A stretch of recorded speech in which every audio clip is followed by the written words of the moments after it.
बातमीचे प्रायोजक आहेत हॉटेल रोहित। सोलापूर लोकसभा निवडणुकीचे भारतीय जनता पक्षाचे उमेदवार राम सातपुते यांच्या प्रचारार्थ उत्तर प्रदेशचे मुख्यमंत्री यांच्या सभेदरम्यान देवेंद्र कोठे यांची जीभ घसरली व मुस्लिम समाजाला टार्गेट करून त्यांनी अपशब्दांचा वापर करीत सोलापुरातील मुस्लिम समाजांच्या भावना दुखावल्या प्रकरणी मराठा वस्ती येथील मुस्लिम महिलांनी देवेंद्र कोठेंच्या फोटोला गजरा लावून बांगडी व चोळीचा आहेर करून जाहीर निषेध करण्यात आला। या प्रसंगी सामाजिक महिला कार्यकर्त्या रेश्मा मुल्ला व मराठा वस्ती येथील अनेक मुस्लिम महिला उपस्थित होत्या।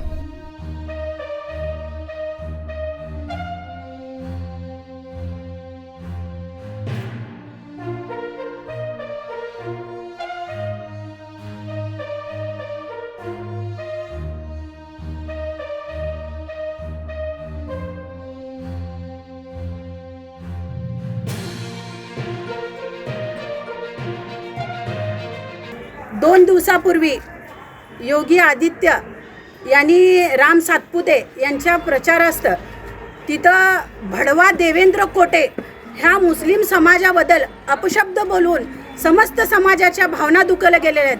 त्या हिशोबाने आज आम्ही त्याचा जाहीर निषेध या साडी आणि चोळी देऊन देवेंद्र कोठे याचा जाहीर निषेध करत आहोत।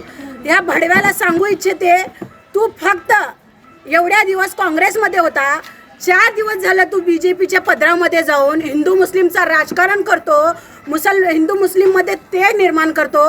असं तुला कुठला पॅकेज मिळाला रे भडव्या? तू जातीवाचक न करता विकासाच्या मुद्द्यावर बोलला असता तर समस्त समाज तुला मतदान केला असता।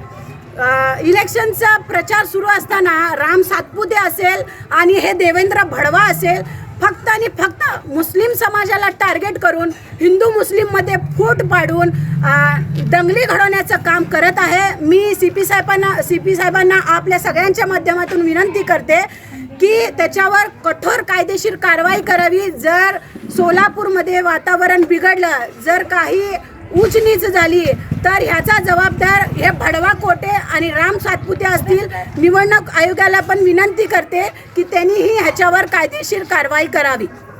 कारण BJP सरकार पाठीशी घालते असं वाटतं का देवेंद्र कोठे यांना? हो, BJP सरकार देवेंद्र कोठे यांना पाठीशी घालतंय।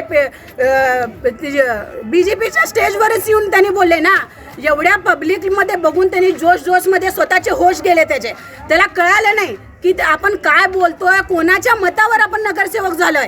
ह्याच्यापूर्वी 2 महिन्यापूर्वी रमजान सणामध्ये त्यांनी मुस्लिम समाजाची टोपी घालून तिथं रमजानचा ईदी मिलाद कार्यक्रम त्यांनी त्यामध्ये सामील होऊन टोपी घालून तू मुस्लिमांच्या टोपी घालून मताचा जोगवा मागतो आणि ऐन इलेक्शन वेळी हिंदू मुस्लिम करतो। ह्या नालायक भडव्यावर कायदेशीर कारवाई झाली पाहिजे। जर काही कारवाई नाही झाली, फक्त आम्ही आज साडी चोळीचा आयार करत आहोत। जर कारवाई नाही झाली तर त्याला साडी चोळी घालून ह्या महिला बडवल्याशिवाय राहणार नाही। काय वाटतं तुम्हाला? देवेंद्र कोठे हा भडकाऊ बयान जे केला आहे का समाजासाठी जे वक्तव्य केलं आहे, कोणाचं पाठबळ मिळालं असेल? देवेंद्र कोठे हा भडकाऊ बयान आहे। त्यांनी समाजाला टार्गेट करून त्याला असं वाटलं असेल की मी मुस्लिम समाजाला टार्गेट करून फेमस व्हायसाठी असं त्याच्या विचाराने ते केलं असेल। पण असं होणार नाही ना। हिंदू मुस्लिम हे सगळे सोलापूरमधली आपली पूर्ण हिंदुस्थानमध्ये हिंदू मुस्लिम हे एकजुटीने राहतात। मी तुम्हाला उदाहरण देते, हे मराठा वस्ती आहे। आम्ही वर्षानुवर्षे इथं राहतो, कधी आम्हाला ना हिंदूचा त्रास आहे ना मुस्लिमचा त्यांना त्रास आहे आणि विरोध तर कुठलाच नाही। आम्ही सगळे हिंदू मुस्लिम एकत्रपणे ईदला ते आमच्या घरी येतात, दिवाळीला आम्ही त्यांच्या घरी जातो। खूप चांगल्या पद्धतीने आपल्या भारताची संस्कृती आहे की हिंदू मुस्लिम एकत्रपणे राहतात, ही खूप चांगलं आहे। पण हे असल्या भाषणामुळे कुठंतरी माते फिरू, कुठले तरी 1-2 माते फिरू हे असलं काही दंगलीचा प्रकार घडू शकतं। हे असल्या माते फिरूमध्ये असल्या भडव्यावर कायदेशीर कारवाई झाली पाहिजे। आणि त्यांनी बांगलादेशी शास्त्रीनगरमध्ये नवी जिंदगीमध्ये हेही त्यांनी बोललेलं आहे। अरे भडवे, तुझ्याकडे ही माहिती आली कशी? तुला मग कॉन्टॅक्ट असेल चीनचा, तुझा त्यांच्याशी संबंध असेल, तू एकही बांगलादेशी मुस्लिम इथं काढून दाखव, आम्ही तुला चॅलेंज करतो। तू काय म्हणेल ते आम्ही तुझ्याकडे गिफ्ट देतो तुला।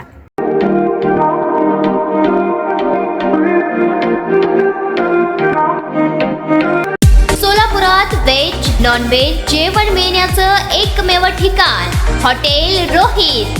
चवीला टेस्ट हॉटेल रोहितचे जेवण बेस्ट.